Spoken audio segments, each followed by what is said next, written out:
Jack and Virginia Meissner taught many Central Oregon residents to ski, and their influence is still felt generations later. Jack grew up in Lake Oswego and began skiing at Mount Hood as a teenager. After serving in World War II as an Air Force mechanic, he looked for work and approached his mother Florence about buying the Shelter Cove Marina on Odell Lake. And he told her that he wanted to buy the marina, and he said, "Do you want to become my partner in buying the marina at Odell Lake?"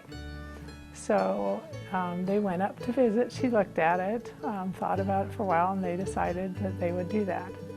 So they bought the marina in, it was probably less than a year after World War II got over. And so that's how he got, to live in the mountains and to realize, that in the winter, you couldn't get around anywhere without being on skis. To make a living in the winter, both Jack and his mother ran trap lines and trapped mink, beaver, marten, and bear. In addition, Jack taught skiing at Willamette Pass Ski Area, and Florence worked the snack bar there, and was the postmistress at Cascade Summit near present-day Willamette Pass. This required both to be on skis nearly every day to get in and out of Shelter Cove. For them, skiing was a way of life. Stan Tonkin, a friend of Jack, proposed that they ski from Timberline Lodge to Crater Lake Lodge as a way to make money. Tonkin's fiancée was against the trip, and he soon bowed out. Jack Meissner and Emery Woodall left Timberline Lodge on February 18th for Crater Lake Lodge along the Skyline Trail. Woodall abandoned the trip near Mount Jefferson due to severe blisters on his feet. He had a lot of very interesting experiences, with creeks that he had to cross, horrendous storms. That winter on record was one of the worst winters they've ever had as to the amount of snowfall and the amount of snowy, cloudy, stormy days. But he just persevered and, continued on. Sometimes he'd be holed up in his tent for a day or two at a time. White Stag provided clothing for the trip, including a pair of pants with one leg wool and the other leg a wool nylon blend. The Eugene Civil Air Patrol, I believe it was called, when the weather was nice enough, they would fly over and try to locate where he was.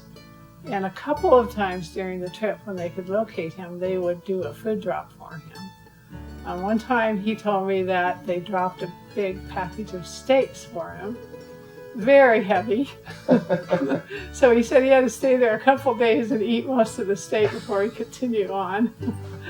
For the most part, there was no way for him to communicate. But one time they did drop carrier pigeons or homing pigeons, whatever it was, with the little capsules, that he could put a message to say, how things were going and so forth, which he did, but he beat the pigeons back.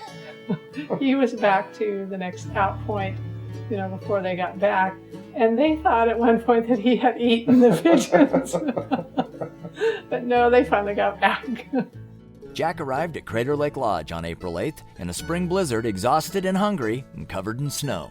Needless to say, the staff was not expecting him. Virginia's love of the outdoors began as a child when her father would take her fishing in the small streams around Salem, and that love continued at the University of Oregon as a student with the Obsidian Outdoor Club. She first met Jack as her ski instructor in 1948.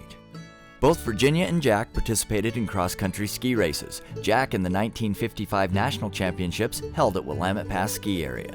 Jack and Virginia began a family shortly after they were married, and the children, Jane, Ernie, and Julie, all learned to ski before the age of 2 years. Skiing was a way of life for the Meissner family.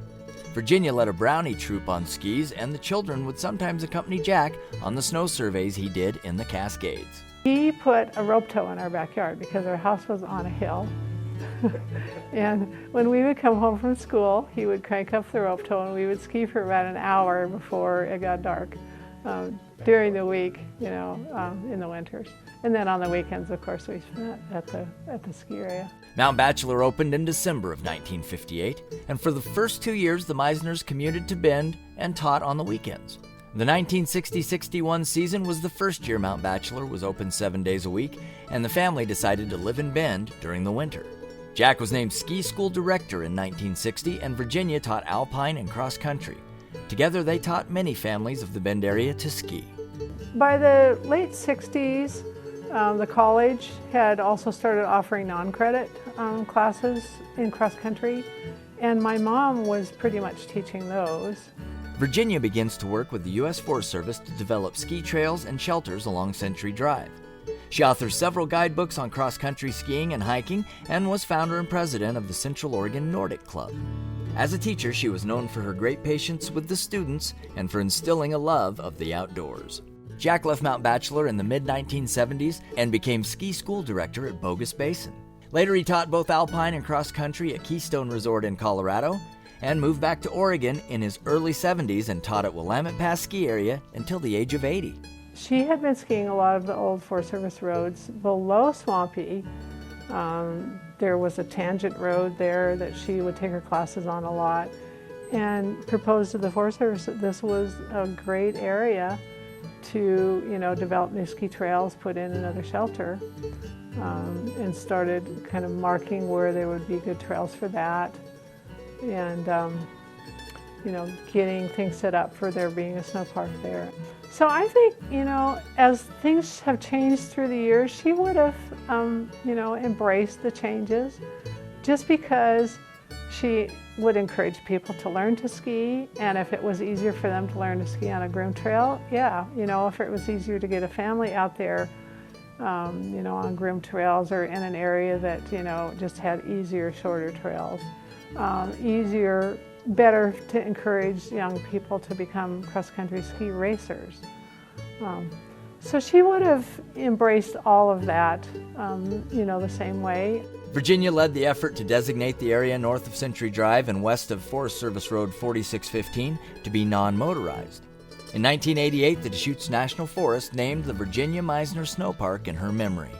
The legacy of Jack and Virginia Meissner is their instrumental role in teaching hundreds of Central Oregon families to ski and instilling a love of the great outdoors.